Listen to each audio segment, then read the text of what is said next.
My throat closed as the microphone squealed with feedback. "And this is my sister Rachel," Olivia announced to Richard's family, her smile razor-sharp as she tightened her grip on my arm. "Still single at 32, our career woman, who just hasn't found time for love." The circle of wedding guests, all perfectly coiffed and coupled, shifted uncomfortably. Richard's Aunt Patricia tilted her head with that particular breed of pity reserved for spinsters and stray cats. "Oh, honey," she said, reaching out to pat my bare arm with cold, bejeweled fingers. "My nephew found his wife through a church singles group. Have you considered that approach? The clock is ticking, you know." I felt my carefully applied makeup melting under the crystal chandeliers as 20 pairs of eyes examined me, the lone defect in an otherwise perfect wedding tableau. The gold-rimmed champagne flute trembled slightly in my hand as I fought to maintain my dignity. "My name is Rachel. I'm 32, and I work in corporate marketing. This is the story of how I turned my sister's public humiliation campaign into the greatest triumph of my life." I'd spent 3 hours getting ready for this wedding. Professional makeup, hair styled into soft waves, a sapphire blue dress that cost 2 weeks' salary. Now all that effort felt like putting expensive wrapping paper on a box everyone was determined to treat as garbage. "Rachel's very particular about men," Olivia continued, her voice carrying across the reception hall in that too loud way that makes nearby conversations pause. "Aren't you, sis? That's why she's always alone at family events." I'd expected some degree of awkwardness today. Olivia had always measured her success by outdoing me, but I hadn't expected this systematic dismantling of my self-worth, orchestrated with the precision of a military campaign. "I just haven't met the right person," I said, the rehearsed line sounding hollow even to my own ears. The truth was more complicated. A promotion that required 60-hour weeks, a string of relationships with men who expected me to shrink myself to accommodate their insecurities, and parents who treated Olivia's engagement as if she'd cured cancer, while my career achievements warranted polite nods. The group dispersed as dinner was announced, leaving me clutching my place card for table 12, the singles table, tucked behind a marble column near the kitchen entrance. The steady swing of service doors provided a fitting soundtrack to my exile. My table mates included Olivia's chronically single co-workers and our great-aunt Judith, who spent the first course detailing her cat's digestive issues while repeatedly mentioning that her friend's daughter had settled for a divorcee and was much happier now. I picked at my salmon as the DJ called for the bouquet toss. I'd planned to disappear to the restroom, but Olivia's maid of honor spotted me trying to slip away. "Rachel, you can't miss this." Marion grabbed my wrist with surprising strength for someone so petite. Her smile didn't reach her eyes. "It could be your lucky moment." Before I could protest, I was herded into a circle of giggling 20-somethings, Richard's cousins and interns from Olivia's office, all with fresh manicures and their whole lives ahead of them. Olivia turned her back to us on the dance floor, her designer gown catching the light. She glanced over her shoulder, locked eyes with me, and deliberately tossed the bouquet in the opposite direction. As a young blonde caught it with a squeal of delight, Olivia announced into the microphone, "Looks like Rachel will have to wait her turn." Again. The laughter hit me like physical blows. My vision narrowed to a pinpoint as I saw my parents' tight smiles, heard the murmurs of "poor thing" from nearby guests. The room felt suddenly airless. I turned toward the exit, dignity in tatters, when a deep voice spoke directly into my ear. "Act like you're with me." I whirled around, nearly colliding with a broad chest in a charcoal suit. The man stood at least 6 inches taller than me, with dark hair and the kind of confidence that seemed genetic rather than acquired. His eyes, an unusual gray-green, held mine with unexpected kindness. "Excuse me?" I whispered, aware of several curious glances already turning our way. "Your sister just spent 15 minutes telling my business partner about your pathetic love life." His voice was low, meant only for me. "I overheard everything while standing near the bar. How you're supposedly desperate and can't keep a man. I'm guessing you didn't authorize that." He was right. Across the room, Olivia was still performing, gesturing in my direction while a circle of Richard's colleagues nodded sympathetically. "I'm Nathan," he said, extending his hand, "Richard's cousin from Seattle." And you're Rachel, the supposedly tragic spinster who's about to make your sister extremely uncomfortable. Despite everything, a spark of interest flickered to life. How exactly am I going to do that? Nathan's smile transformed his face from merely handsome to devastating. By letting me be the date you apparently forgot to tell everyone about? The decision made itself. Why not? This evening can't possibly get worse. That's the spirit. Nathan guided me to the bar with a hand lightly touching the small of my back. What are you drinking? Something strong enough to make me forget the last hour. As Nathan ordered our drinks, I felt the atmosphere in the room shift. Conversations paused, heads turned. Olivia, mid-laugh with the wedding planner, did a double take so dramatic it would have been comical in any other context. When Nathan handed me a martini, his fingers brushed mine deliberately.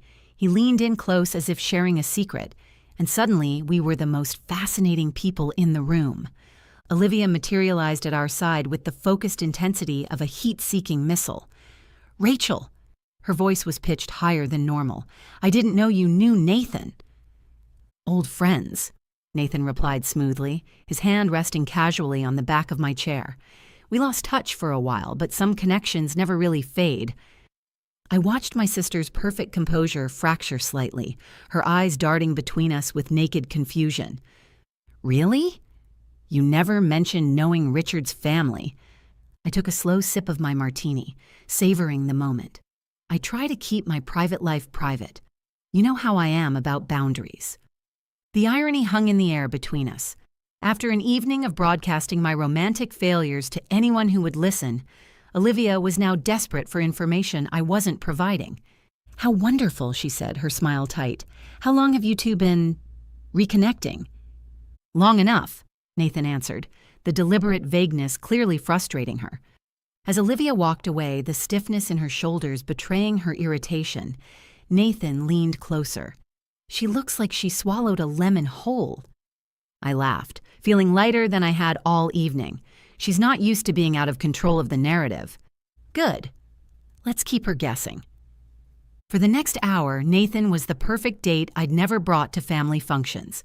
He listened attentively when I spoke about my recent promotion, asked thoughtful follow-up questions about my hiking trip to Colorado, and maintained just enough physical contact to make our connection seem intimate without crossing lines. The transformation in how people treated me was immediate and dramatic. Richard's mother, who had earlier suggested I might be too intimidating for most men, now wanted my opinion on her planned Mediterranean cruise. The photographer, who had pointedly asked about my missing +1, suddenly found creative ways to include me in family portraits. "You're not what I expected," Nathan said during a quiet moment between songs. "What did you expect?" "Based on your sister's description, someone desperate and pathetic. Instead, I'm sitting with someone intelligent, accomplished, and frankly, I can't figure out why you're still single." "Because I have standards," I replied without thinking. His laugh was genuine and warm. "As you should." When the band shifted to slower songs, Nathan stood and extended his hand. "Dance with me." On the dance floor, with his hand resting lightly on my waist and mine on his shoulder, I felt eyes tracking our movement. The same people who had offered condescending dating advice now watched with curious reassessment. But instead of feeling exposed, I felt strangely protected. Nathan moved with natural rhythm, guiding me effortlessly through other couples. "Your sister hasn't taken her eyes off us for the past 5 minutes, he murmured, his breath warm against my ear. "I know. She looks like she's trying to solve a particularly difficult math problem." Mission accomplished, then. I looked up at him, this stranger who had restored my dignity with a simple act of kindness. Almost. Right on cue, Olivia appeared beside us, dragging Richard along. "Mind if I cut in?" Her wedding smile was fixed in place, but I could see calculation behind her eyes. "Actually, yes," Nathan replied with perfect politeness. "We're having a moment." Olivia's face cycled through several expressions before settling on forced brightness. "I'm just so happy Rachel finally found someone. We've all been so worried about her." "Have you?" Nathan's tone remained neutral, but his eyes sharpened. because from what I've observed tonight, you seem more interested in broadcasting her single status than supporting her." The directness of his statement left Olivia momentarily speechless. Richard shifted uncomfortably beside her, sensing the tension without understanding its source. We just want what's best for Rachel," Olivia stammered, her composure cracking. "Then perhaps treat her with the respect she deserves, instead of using her love life as entertainment for your wedding guests." I had never seen my sister look so rattled. For the first time all evening, she was the one struggling to maintain her dignity. "I don't know what Rachel told you, but—" "She didn't need to tell me anything," Nathan interrupted. "I have eyes." Richard finally intervened, clearly uncomfortable with the public nature of the confrontation. "Maybe we should let them get back to dancing." As they walked away, Olivia's perfect wedding composure was thoroughly shattered. I could see her frantically whispering to Marion, gesturing in our direction. "That felt surprisingly good," I admitted as we continued dancing. "We're not done yet," Nathan replied with a smile that made my pulse quicken. For the rest of the evening, Nathan ensured I was never alone. When dinner was served, he requested that we be moved to a better table. Something about his dietary restrictions requiring us to be closer to the kitchen. The staff, clearly recognizing him as part of Richard's family, accommodated us immediately. Our new table was front and center, where everyone could see us laughing and talking like a genuine couple. People who had ignored me earlier now approached to introduce themselves. Richard's aunt, Patricia, who had recommended church groups, now wanted to know all about Nathan's background and seemed genuinely impressed when she learned he ran a successful tech consultancy. "Rachel, you dark horse," she said with newfound respect. "You never mentioned you were seeing someone so accomplished." But the crowning moment came during the garter toss. As Richard prepared to throw it to the single men, Nathan stepped forward with easy confidence. "Wait!" Olivia called out, her voice tight. "Nathan, you're not single." Nathan looked at me, then back at Olivia with a mysterious smile. "Actually, I am. Rachel and I are taking things slow, getting reacquainted." The garter landed directly in his hands. Whether by luck or Richard's aim, I couldn't tell. But the symbolism wasn't lost on anyone, especially Olivia. Traditionally, Nathan was supposed to place the garter on whoever caught the bouquet, but that young cousin had left early. "Looks like we need a volunteer," the DJ announced. Nathan looked at me with a question in his eyes. I nodded. The crowd cheered as I sat in the designated chair and Nathan knelt before me, sliding the garter onto my leg with unexpected gentleness. The moment felt charged with possibility, and I found myself wondering if our chemistry was entirely fake. Olivia's face was a mask of barely controlled fury as she watched her pathetic single sister become the center of positive attention at her own wedding. As the evening wound down and guests began to leave, Nathan walked me to my car. The cool night air was a welcome relief after the stuffy ballroom as we made our way to the parking lot. The city lights glimmered in the distance, reminding me we were at the Brookside Country Club, where Richard's family had held events for generations. "Thank you," I said, finally alone with him. "I know tonight was just an act, but you saved me from what was shaping up to be the most humiliating experience of my life." "What makes you think it was just an act?" he asked, his expression serious. My heart stuttered. Because you don't even know me." "I know enough," he said, stepping closer. "I know you're kind, even when people don't deserve it. I know you're strong enough to endure a night of humiliation without breaking. I know you're beautiful, inside and out, and I know your sister is an idiot for not seeing how lucky she is to have you as family." I felt tears threatening, but this time they weren't from humiliation. "Nathan, I know this started as a rescue mission," he said, "but somewhere between that first dance and now, it stopped being pretend for me." He handed me a business card with his number written on the back in elegant handwriting. "If you want to see me again, not for revenge, not to prove a point, just because you want to, call me." I took the card, my fingers trembling slightly.